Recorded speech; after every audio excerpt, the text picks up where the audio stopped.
Some self-hosted WordPress sites tend to run slowly, especially if they get lots of heavy traffic every day.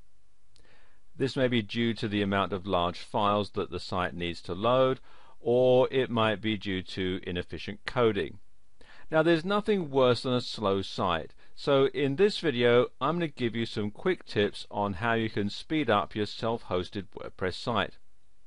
These tips apply only to self-hosted WordPress sites. If your site is hosted on WordPress.com, then you're already being taken care of. First and foremost, you want to stay up to date with the latest releases of WordPress.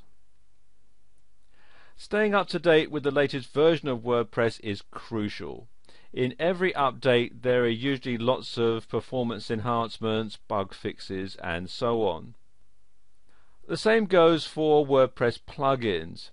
Stay up to date with the latest versions, and it's important for the same reasons that you should keep up to date with your latest version of WordPress. WordPress plugin developers release new versions because they've modified the code in some way to make the plugin better, so keep up with the releases. You want to disable or delete unused plugins, and this is probably one of the biggest issues that causes WordPress sites to slow down. Depending on the plugin, they can have tons of scripts and code, so if you're not using a plugin, then disable it or maybe even delete it. Decide which plugins are necessary for your site to run and then do away with the ones that aren't needed. It's as simple as that. Since your code is what runs your site behind the scenes, optimizing it can do wonders for your load time. Here are some easy ways to clean up your code so it loads faster. First off, you should decrease whitespace. Whitespace refers to the spaces that are used in your code. Some coders like to use a lot of whitespace, indented tabs, line breaks, and so on, for better organization and so it reads better. But decreasing whitespace will speed up your site's load time by taking some extra bytes off the total size. Okay, here's an example of using some whitespace. You can see all the code is quite spread out. And here's an example of minimized whitespace. And you can see it looks a lot more efficient. Instead of placing tons of code in your header PHP file, use external scripts. And this allows the browser to cache the script so it won't have to read it for every other page. And here's an example of using external scripts. Another thing that you should consider doing is using shorthand CSS.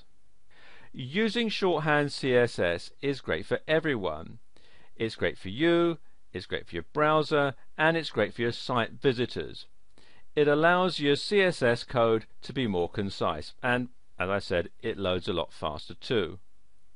Let me give you an example. Here is an example of some regular CSS, and here's an example of using shorthand CSS. Okay, and the final thing that you should do is minimize PHP and database queries. And this is perhaps the most important thing of all. Each time a page on your site loads, it adds to the load time if your browser has to execute any PHP queries. So if you replace the PHP queries with static HTML code, then every time a page loads, your browser will just read the HTML. At the top is an example of lots of queries and requests, and you can see it looks quite complicated. Now take a look at what those inquiries look like when the queries and requests are minimized. And I'm sure you'll agree it's a lot simpler and it'll run a lot quicker. So if you take the steps that I've shown you in this video, it'll speed up WordPress considerably.